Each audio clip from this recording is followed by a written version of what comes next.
ఇప్పుడు మనం 2024 సంవత్సరం మే నెల 1వ తేదీ నుంచి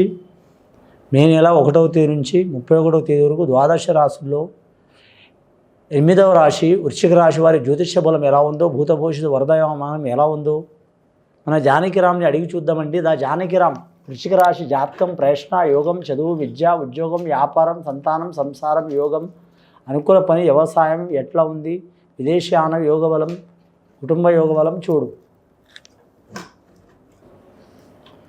ముఖ్యంగా వృశ్చిక రాశి వారి జాతకంలో విఘ్నేశ్వరుడు వచ్చిందండి. సకల శుభకారకుడు విఘ్నేశ్వరుడు. వృశ్చిక రాశి వారి జాతకంలో చేతుల డబ్బు ఆగదు, నోట్ల మాట తాగదు, కడుపులో విషం ఉండదండి. చాలా వరకు వారి జ్యోతిష బలంలో చూడాలంటే కప్టం లేని గుణం ఉంటుంది వారి జాతక బలంలో. ముఖ్యంగా మాత్రం అనురాధ నక్షత్రం వారికి మాత్రం శుభయోగం ఉంది. అనురాధ నక్షత్రం వారి జాతకంలో చూడాలంటే మాత్రం వారు తప్పకుండా కులదేవత ఆరాధన చేయటం, అలాగే ఆంజనేయ స్వామి పూజ చేయటం, లక్ష్మీనరసింహ స్వామి పూజ చేయటం చాలా మంచిది. ఎల్నాటి శని ప్రభావం కంటే చతుర్దశ శని ఇబ్బంది పెడుతూ ఉంటుందండి. ముఖ్యంగా మాత్రం కంటక శని 3 రకాలు ఉంటుందండి.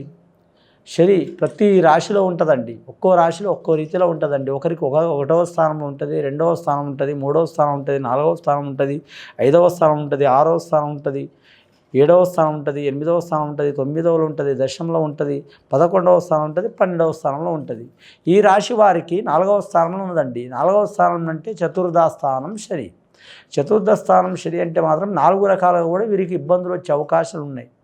4 రకాలుగా అంటే మానసిక పరంగా ఇబ్బంది వస్తుంది, రెండవది ఆరోగ్యపరంగా ఇబ్బంది వస్తుంది, మూడవది ఎంత ధనం వచ్చినా మాత్రం ఖర్చు అవుతూనే ఉంటుంది. గురుబలం ఉంది కాబట్టి వీరికి మాత్రం ధనం వస్తూనే ఉంటుంది కానీ నిలబడదు.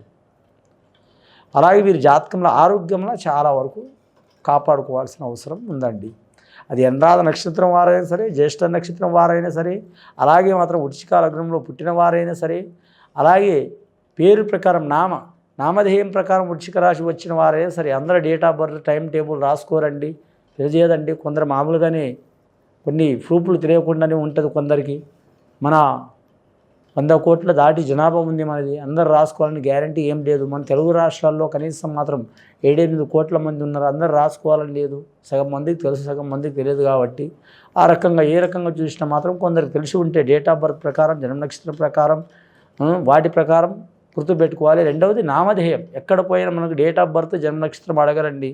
ఫలానా ఎవరంటే శ్రీనివాసు, ఫలానా ఎవరంటే నరసింహ, ఫలానా ఎవరంటే యాదయ్య, పుల్లయ్య, మల్లయ్య ఇట్లా చెప్తారు. అలా చెప్తారు కాబట్టి పేరునే ఎక్కువ అడుగుతారు. కాబట్టి పేరు ప్రకారం జ్యోతిష్ శాస్త్రం నడుస్తుంది. అలాగని జ్యోతిష్ శాస్త్రం జన్మ నక్షత్రం డేట్ ఆఫ్ బర్త్ ప్రకారం నడవదని నేను అనట్లేదండి. అలా నడుస్తుంది కానీ ఎక్కువ శాతం ఇలా వాడకం ఉంటుంది. ఇంపార్టెంట్ విషయాలకు అది వాడకం ఉంటుంది.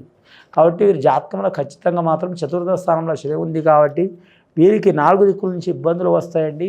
మీరు తప్పకుండా శనేశ్వరుని శాంతి చేయించుకోవడం, శనేశ్వరుని తైలాభిషేకం చేయటం, శని త్రయోదశి రోజు శనివారంతో కూడిన శని త్రయోదశి రోజుకు మాత్రం తైలాభిషేకం చేయటం మంచిది.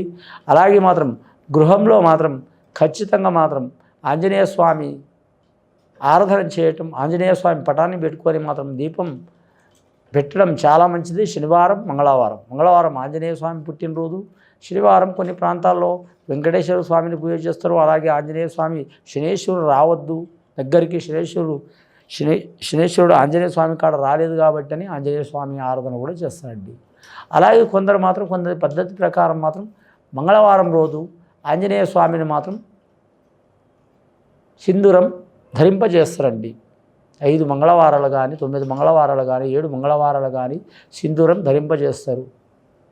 సింధూరం, మల్లెపూల మాల వేయటం కానీ, తెల్ల జిల్లేడు పూల మాల వేయటం కానీ, అలాగే తీపి లడ్లు చేసి, తీపి వస్తువులు చేసి పిల్లల్ని తినిపించడం కానీ చాలా వరకు శ్రేయస్కరం అండి. మరి జాతకంలో ఉద్యోగస్తులకు మాత్రం ఉద్యోగంలో నిలకడ నడిచే అవకాశం ఉంది. పని ఒత్తిడి అధికం ఉంటుంది. వ్యాపారస్తులకు వ్యాపారంలో కలిసి వస్తుంది కానీ లేనిపోని అవంతరాలు వస్తూ ఉంటాయి. ధనం టైంకి చేతికి అందదు. వీరు మధ్యవర్తి కావద్దండి. మధ్యవర్తి అయితే ఇబ్బంది అవుతుంది. పెళ్ళికి కానీ డబ్బుకు కానీ మధ్యవర్తి కావద్దు. అవసరమైతే అప్పు ఇవ్వండి, తీసుకోండి, అది మీ ఇష్టానికి సంబంధించిన విషయం. మధ్యవర్తి అయితే మాత్రం ఇబ్బంది అండి. అప్పు తీస్తే మీరు తీర్చగలుగుతారు, శక్తి ఉంటుంది. అప్పు తీసుకుంటే ఇస్తే మీరు వాళ్ళ కాడ అప్పు వసూలు చేయగలుగుతారు, ఇస్తే వసూలు చేయగలుగుతారు. అది తీసుకుంటే తీర్చగలుగుతారు. మధ్యలో వర్తి కావడం మూలంగా అని మాత్రం వారు తీర్చలేరు, వీళ్ళు తీర్చుకోలేరు. మధ్యలో మీరు చాలా ఇబ్బంది పడతారు. దానికని మధ్యవర్తి చేయరాదు. కళ్యాణ విషయంలో కూడా మాత్రం మంచి జరిగితే పర్వాలేదు, చెడు జరిగితే మాత్రం ఇబ్బంది ఉంటుంది. చెడు జరిగితే నేను అనట్లేదండి, గ్రహబలం మంచి లేదు కాబట్టి ఏ విషయంలో మీరు ఇన్వాల్వ్ కాకపోవడం మంచిది. అంటే ఒకరిని నొప్పించి మీరు నొప్పకుండా తప్పించుకుని తిరగటమే చాలా వరకు మంచి లక్షణం. సుమతి శతకంలో తాను నొప్పించి ఒకరిని నొప్పించక తప్పించు తిరిగేవాడే ధన్యుడు సుమతి అన్నట్టు అలా పాటించడం చాలా వరకు వారికి మంచి యోగ బలం ఉంటుంది. ఈ రాశి వారి జాతకంలో చూడాలంటే సంతానం నుంచి కూడా కొద్ది ఇబ్బందులు ఉంటాయి, భార్య భర్తలో కూడా కొన్ని ఇబ్బందులు ఉంటాయి, అలాగే అన్నదమ్ములతో కూడా ఇబ్బందులు ఉంటాయి, రుణ విషయంలో కూడా చిక్కులు ఉంటాయి, గృహ విషయంలో కూడా చిక్కులు ఉంటాయి. అన్నీ ఉన్నా కానీ వీరి జాతకంలో ఏంటంటే అండి, గురుబలం ఉంది. ఈ సంవత్సరం మొత్తం గురుబలం ఉంది. గురుబలం ఉన్నందువలన వీరి మాట మూలంగా కానీ 100 రూపాయలు ఖర్చు అయ్యే కాడ 1000 రూపాయలు ఖర్చు చేసి అయినా సరే గెలిసొచ్చే అవకాశం ఉంటుంది. మాట అంటే అబద్ధం మాట ఉండదు, వీరి క్వాలిటీ మాట ఉంటుంది.